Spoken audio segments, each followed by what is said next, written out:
Welcome. In this video, I will show you how to scan QR code using the web camera of your ASUS VivoBook S15 laptop.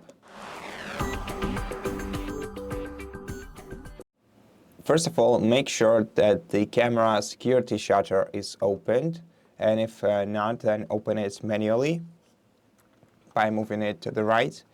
And then open the Start menu, go to All Applications, open your camera, let camera access your microphone and camera, of course, and then we can let camera access our location, but it's not necessary. After that, you're going to have to face your QR code to your device's web camera, and on the sidebar of the camera, select the QR code scanner. Then your laptop will start scanning for the QR code.